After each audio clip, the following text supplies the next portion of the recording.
തിരുവിതാംകൂർ ദേവസ്വം ബോർഡിൽ നിർണായക ഉത്തരവുമായി president K Jayakumar. പ്രസിഡന്റിന്റെ മുൻകൂർ അനുവാദമില്ലാതെ ഒരു വിഷയവും ബോർഡ് യോഗത്തിൽ വരാൻ പാടില്ല.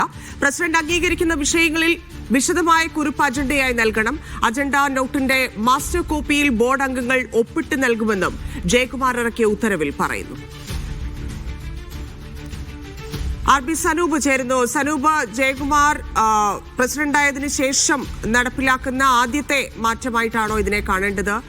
മറ്റൊന്ന്, എന്തൊക്കെ ക്രമക്കേടുകൾ അവിടെ എന്തൊക്കെ നടക്കുന്നു, എന്തൊക്കെ ചർച്ചയാകുന്നു എന്നുള്ള കാര്യത്തിൽ നേരത്തെ ഒന്നും ഒരു വ്യക്തതയും ഉണ്ടായിരുന്നില്ല. അത് ക്ലിയർ ചെയ്യുക എന്നാണോ അദ്ദേഹം ഉദ്ദേശിക്കുന്നത്? ധന്യ ചുമതലയേക്കുന്ന സമയത്ത് തന്നെ Thiruvithamkoor Devaswom board president K Jayakumar വ്യക്തമാക്കിയിരുന്നു ഉദ്യോഗസ്ഥർക്ക് മേൽ നിയന്ത്രണങ്ങൾ ഉണ്ടാവും എന്നുള്ള കാര്യം. കാരണം കഴിഞ്ഞ കാലങ്ങളിലൊന്നും തന്നെ ഈ ദേവസ്വം ബോർഡ് യോഗങ്ങളിൽ വരുന്ന വിഷയങ്ങൾ, അതിന്റെ തലക്കെട്ടുകൾ മാത്രമാണ് ബോർഡ് യോഗത്തിന് മുമ്പ് പ്രസിഡന്റിനും അംഗങ്ങൾക്കും നൽകിയിരുന്നത്. അജണ്ടയുടെ വിഷയം മാത്രമേ കാണുള്ളൂ. അതിന്റെ കുറിപ്പ്, അതായത് എന്താണ് ആ വിഷയം എന്നുള്ളതിന്റെ കൃത്യമായിട്ടുള്ള കുറിപ്പൊന്നും തന്നെ നൽകിയിരുന്നില്ല. അതിനൊരു മാറ്റമാണ് ഇപ്പോൾ വരുത്താൻ പോകുന്നത്. കാരണം ശബരിമല സ്വർണ്ണക്കുള്ള സമയത്തൊക്കെ തന്നെ ഈ ഉദ്യോഗസ്ഥർ എടുക്കുന്ന തീരുമാനങ്ങൾ അതേപോലെ ബോർഡിൽ വരികയും ബോർഡ് പിന്നീട് ചർച്ച ചെയ്ത് മറ്റൊക്കെ തീരുമാനം എടുക്കുന്ന ഘട്ടമൊക്കെ ഉണ്ട്. അങ്ങനെ ഉദ്യോഗസ്ഥർ ഒരു പിടി കൊണ്ടുവരിക എന്നുള്ള ഉദ്ദേശത്തോടു കൂടി തന്നെയാണ് ഇത്രയും നിയന്ത്രണങ്ങളോട് കൂടി ഒരു ഉത്തരവ് ഇറക്കാൻ വേണ്ടി കെ ജയകുമാർ തയ്യാറായത്.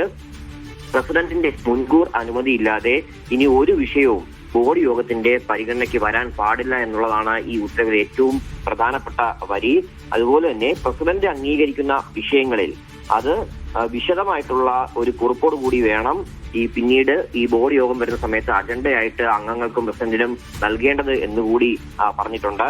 തീരുമാനങ്ങൾ അജണ്ട നോട്ടിന്റെ മാസ്റ്റർ കോപ്പിയിൽ തന്നെ ഇപ്പോഴത്തെ പോലെ ബോർഡ് അംഗങ്ങൾ ഒപ്പിട്ട് തിരിച്ചു നൽകുന്നതാണ്. അപ്പൊ ആ രീതിയിലുള്ള ഒരു മാറ്റമാണ് ഇപ്പോൾ കൊണ്ടുവന്നിട്ടുള്ളത്. എന്തായാലും ഉദ്യോഗസ്ഥർക്ക് മേൽ നിയന്ത്രണങ്ങൾ ഉണ്ടാവും എന്നതിന്റെ ഏറ്റവും പ്രധാനപ്പെട്ട സൂചന തന്നെയാണ് ഈ ഉത്തരവിലൂടെ നമുക്ക് അറിയാൻ കഴിയുന്നത്. ധന്യ. ശരി സനൂപ്.